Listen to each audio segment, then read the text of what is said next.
Que puis-je te donner,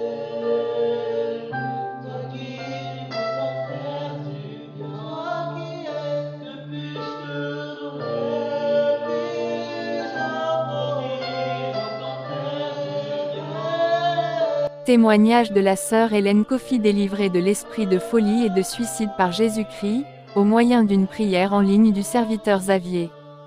Shalom, serviteurs et servantes de l'Éternel, shalom à tous. Je suis la sœur Hélène Kofi. Je viens par ce message donner mon témoignage pour la gloire du Seigneur Jésus-Christ. Si vous me permettez, nous allons prier d'abord. Merci. Seigneur Jésus, Père éternel, Maître de temps et des circonstances, Papa, je te rends grâce, je te dis merci pour cette occasion que tu me donnes, afin de témoigner pour la gloire de ton nom. Merci Seigneur de tendre ta main sur ce moment, de bénir toutes les oreilles qui sont attentives à ce témoignage afin de mettre de l'ordre dans la vie. Gloire à ton nom, béni sois-tu au nom de Jésus. Amen. Bien-aimés, je vais commencer ce témoignage par un verset, 1 Samuel 15, verset 22. Samuel dit, l'Éternel trouve-t-il du plaisir dans les holocaustes et les sacrifices comme dans l'obéissance à la voix de l'Éternel? Voici, l'obéissance vaut mieux que les sacrifices et l'observation de sa parole vaut mieux que la graisse des béliers. Pourquoi j'ai choisi ce verset? Parce que tout ce qui m'est arrivé, c'est parce que j'ai manqué d'une vie d'obéissance. Voilà, l'Éternel m'a donné la parole, l'évangile. À un moment donné, j'ai commencé, tout allait bien. Et après, ça a dévié complètement. Je n'ai pas pu maîtriser la situation. Et donc, en fin août 2023, j'ai reçu comme ça une parole, tu te prives de la grâce d'être avec nous. C'est le Saint-Esprit qui me lâché là. Le Saint-Esprit m'a quitté. Pourquoi? Parce que j'avais commencé à vivre une vie de désobéissance. C'est-à-dire que j'étais plus soumise à la parole de Dieu. J'étais vraiment devenue colère. Je manifestais beaucoup la colère. Alors que le Saint-Esprit n'est pas dans ces choses. Je ne consultais pas Dieu. C'était vraiment la folie. Voilà. C'était vraiment la folie. Et donc, comme ça, j'ai vécu comme ça. J'étais livrée au mal. J'ai vécu comme ça. Et donc, en décembre, vers fin décembre, le Seigneur avait permis un programme de 7 jours pour se reconnecter à lui. Il a dit qu'il y a beaucoup de ses enfants qui étaient garés, mais ne le savaient pas. Donc, il y avait un programme de 7 jours fin décembre 2023. Je suis rentrée dans ce programme-là. Et bien aimé, le premier, deuxième, troisième, quatrième, cinquième jour, Dieu ne me parlait pas. Et donc, j'avais décidé comme ça le matin de voir l'homme de Dieu Xavier, de lui écrire pour dire que moi, je ne reçois plus de révélation de la part du Seigneur. Et c'était au milieu de la nuit, mais je suis allée me recoucher et le Seigneur m'a fait grâce, il a révélé mon état d'âme. Il m'a montré que j'étais au milieu des gens que je ne voyais pas en fait. J'étais au milieu des ennemis. Et quand j'ai levé mes yeux, j'ai vu qu'il y avait une grande lumière qui était pointée sur moi. Mais quand j'ai crié au Seigneur, Seigneur, sauve-moi, la lumière s'est retirée dans le ciel. Et je me suis retrouvée toute seule avec mes ennemis. Donc, j'ai expliqué ça le lendemain à l'homme de Dieu Xavier. Il dit c'est que ton état spirituel, c'est pas bon, tout ça là. Mais on a continué le jeûne. Bien aimé, janvier 2024, c'était un calvaire pour moi. Je n'ai pas expliqué ma situation telle que c'est à l'homme de Dieu Xavier, mais j'ai vécu dans mon coin avec cette souffrance, cette douleur. Je luttais seule, c'était vraiment difficile. Les songes que je faisais, c'était des songes terribles. Je ne voyais que les gens qui étaient morts. Et même dans un songe, je voyais qu'il y avait des gens qui tiraient. Et dans ce songe, j'ai fait une prière à l'Éternel où je disais, Seigneur, ne permets pas qu'on me tue. Sinon, avec ce cœur, je descends direct en enfer. Bien-aimé, la parole de Dieu a dit quoi? Non, si vous attendez la voix du Seigneur, n'endurcissez pas vos cœurs. C'est-à-dire, ne restez pas dans le péché, dans la désobéissance. Moi, j'ai senti à la place de mon cœur comme une grosse pierre qui était là. Mon cœur était devenu comme une grosse pierre. Mon cœur était devenu dur. Je sentais ça physiquement. C'était difficile à vivre, c'était douloureux, c'était difficile. Et j'en ai souffert. Je souffrais des oppressions sataniques. J'étais devenue comme une folle. Je sentais des serpents, tout ça là, qui bougeait sur moi. Dans la maison, je peux marcher. Je peux faire va-et-vient dans ma maison. Je peux même faire des kilomètres dans la maison, tellement j'étais sous oppression. Le désir même de se suicider était là. Et mon mari, je maigrissais à vue d'œil. Lui pensait que c'était les jeunes, alors que je ne pouvais pas expliquer ma situation. Je maigrissais à vue d'œil.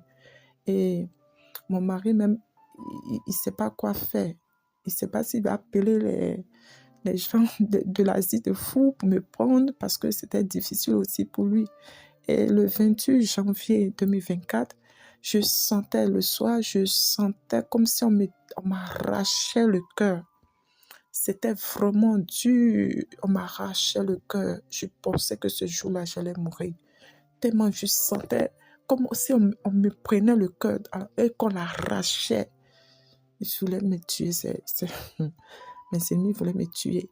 Donc, je souffrais. J'ai dit à mon mari comme ça que ça ne va pas. Ça ne va pas. J'ai dit, va appeler les sapeurs-pompiers, voilà, les sapeurs-pompiers, puisque c'était nuit. Et moi, je disais non, parce que je savais que c'était une histoire spirituelle. Voilà, c'était une affaire spirituelle. Je savais que l'hôpital ne pouvait pas. En fait, quand mon mari a quand même appelé, les pompiers sont venus, ils ont fait le branchement, ils m'ont envoyé aux urgences et tout ça. Ils ont fait tous les examens, marqué que je souffrais, on dit zéro, il n'y a rien. Et donc, voilà, ils nous ont laissé revenir à la maison. Et j'étais en souffrance, je souffrais. Et mon mari, il s'est dit que, avec mon petit frère, ils se sont dit, que c'est... Tout le monde en parlait, en fait. Ils se sont dit que c'est parce que je vais à l'église que la situation est devenue comme ça. Bien aimé, vous voyez où ma désobéissance m'a mené jusqu'à le nom du Seigneur même était gâté. Alors que le Seigneur, il n'a rien fait. Mais à cause de ma désobéissance, l'opprobre était maintenant sur mon Dieu. Donc, mon mari, ils se sont mis d'accord, il faut cacher ses Bibles. Mon mari a caché mes Bibles. Il dit non, je ne dois plus utiliser la Bible, c'est pas possible. C'est parce que je vais à l'église que je suis devenue comme ça. Regarde comment tu es devenue, tout ça. Et alors que moi, au fond, je savais que c'est parce que je n'étais pas claire aussi avec Dieu. Donc, mais mon mari a vu ma souffrance. Il a vu que c'était vraiment dur. Il a appelé l'homme de Dieu, Xavier. Il dit non, on va appeler ton pasteur. Donne-moi son WhatsApp, on va l'appeler. Et mon pasteur, c'est l'homme de Dieu, Xavier, qui est au Cameroun. L'homme de Dieu, Xavier, celui qui a le ministère, les paroles de Jésus. Voilà. Si vous tapez les paroles de Jésus, voilà, sur YouTube, voilà, c'est lui, l'homme de Dieu, Xavier. Donc, mon mari, au soir du 30, le 30, il a dit, c'était 30 janvier, voyant ma souffrance, ma détresse, lui, il ne pouvait rien faire, il ne pouvait pas aller au travail. Il a dit, bon, ils ont caché ma Bible, mais il a trouvé que la solution qui reste, peut-être pour lui, c'était d'appeler mon pasteur.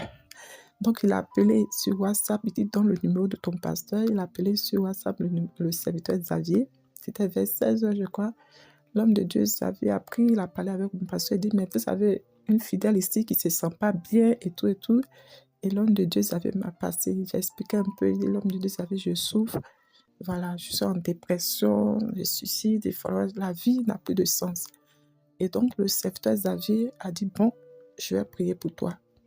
Il a prié au téléphone. Il a prié calmement. Je n'ai pas tremblé. Il a prié doucement, il a prié calmement et tout. Et il m'a donné des conseils. Il faut écouter la parole, il faut écouter les louanges de repentance, tout ça. Je vous assure, c'est comme si ces démons-là, ils ont disparu. Tout ce que je ressentais, le désir de suicide, tout est parti. Qu'elle a raccroché. Mon mari avait même avant que je prenne le téléphone pour être au téléphone avec le serviteur Xavier, mon mari avait fait, les Ivoiriens connaissent bien, la téquée du poisson bien fait qui était là. C'est mon mari qui m'a... Je n'avais pas envie de manger tout ça là. Je n'avais plus goût à la vie. Mais quand le Dieu Xavier a fini de prier, il a raccroché. Le sourire qui était parti. Et je ne pensais pas trouver ce sourire qui était parti depuis le mois de janvier, depuis plus des mois même. Le sourire est revenu à l'instant. Quand elle a raccroché le sourire, j'ai commencé à sourire. Je suis sortie de la chambre en souriant. Le plat d'attiéké au poisson qui était là, je l'ai terminé en souriant. Mon mari, il y avait un visiteur qui est arrivé, peut-être que lui pensait qu'il allait me trouver complètement à terre, ce visiteur-là. Mais il est venu, il était étonné que je sois en train de sourire. C'était parti. Je ne sentais plus de pression, je ne sentais rien. Et sur le champ, je me suis sentie bien. Ces esprits-là ont disparu. Ceux qui m'accablaient, qui m'oppressaient, qui m'accablaient, ont disparu. Vraiment, je viens rendre grâce à Dieu pour ce qui s'est passé, ce miracle. Et mon mari même était soulagé. Et comme ça, je l'attendais dire au téléphone à quelqu'un, « Ah, moi qui ai caché sa Bible et moi qui voulais mettre par là. On dirait qu'ils vont me convaincre. » Bon, un truc comme ça pour plaisanter. Bon, en tout cas, je viens dire merci à Dieu pour sa grâce dans ma vie. Et bien aimé, l'ennemi, malgré ça, il rôde toujours. C'est à nous de faire attention. C'est à nous de faire vraiment faire attention car l'ennemi rôde toujours, cherchant qui dévorer. C'est pas évident, c'est pas facile la vie chrétienne. Mais rien n'est facile. Donc, mais au moins la vie chrétienne avec Dieu, dans le monde, on est tous seuls. Voilà. Donc, que le Seigneur nous fortifie tous, qu'il bénisse encore davantage son serviteur, qu'il bénisse le ministère, les paroles de Jésus, et que vraiment, que nous disposons nos cœurs à l'Éternel pour que nous puissions être sauvés. Alléluia. Merci beaucoup. Shalom, shalom. Père éternel, je te rends grâce de m'avoir fait la grâce de pouvoir faire ce témoignage. Je prie que tu m'aides, que tu nous aides à disposer nos cœurs, à nous soumettre à ta volonté pour pouvoir être aux noces de l'agneau. Car tu reviens bientôt pour prendre ton église.